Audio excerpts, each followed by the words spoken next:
Hello everyone, আশা করি তোমরা সকলে খুব ভালো আছো। আমি ভালো আছি। আজকে আমি তোমাদের সাথে চিলি চিকেন রেসিপিটা শেয়ার করে দিচ্ছি, তোমরা দেখে নাও। আর ভিডিওটা ভালো লাগলে please like, share and comment করে দিও। আর আমার এই চ্যানেলটাকে প্লিজ সাবস্ক্রাইব করে দিও। সঙ্গে থেকেও দেখতে থাকো রেসিপিটা। সো প্রথমেই আমি এখানে চিকেনগুলোকে ভালো করে ধুয়ে পরিষ্কার করে নিয়েছি। বোনলেস চিকেন নিয়েছি আর কিছুটা ভিনিগার দিয়ে আধা ঘন্টা মতো মাখিয়ে ভালো করে ঢেকে রাখবো। পর চিকেনগুলোকে ম্যারিনেট করার পালা। তো এখানে আমি আদা রসুন বাটা, পেঁয়াজ বাটা, সয়া সস আর লঙ্কার গুঁড়ো, সামান্য হলুদ গুঁড়ো, চিনি, গোলমরিচ গুঁড়ো আর স্বাদ মতো নুন আর কিছুটা কর্নফ্লাওয়ার দিয়ে পারলে একটু বেসন অ্যাড করতে পারো, ভালো করে মেখে নেব।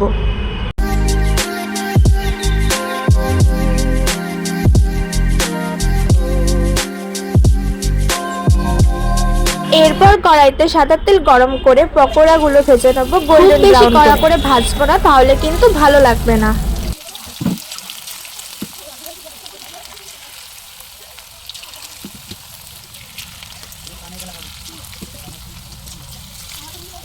সবগুলো ভাজা কমপ্লিট। এরপর এখানে আমি ক্যাপসিকাম, পেঁয়াজ, টমেটো আর কাঁচা লঙ্কা নিয়েছি।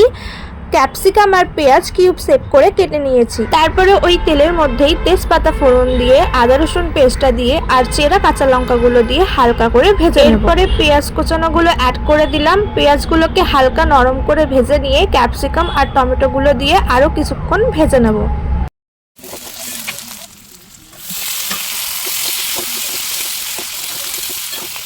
এরপর soya sauce, chilli sauce, tomato sauce, অল্প পরিমাণ হলুদ গুঁড়ো, কিছুটা লঙ্কার গুঁড়ো, স্বাদ মতো নুন ও চিনি দিয়ে আরও অল্প কিছুক্ষণ কষিয়ে নিয়ে গরম জলে কিছুটা কর্নফ্লাওয়ার গুলে নিয়ে সেই জলটা দিয়ে ভালো করে ফুটিয়ে নেব এবং পকোড়াগুলো দিয়ে দেবো।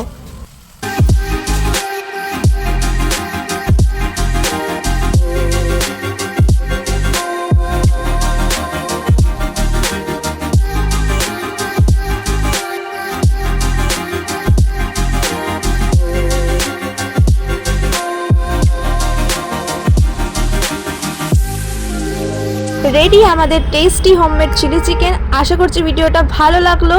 দেখা হচ্ছে তোমাদের সাথে নেক্সট কোনো ভিডিওতে। Bye bye.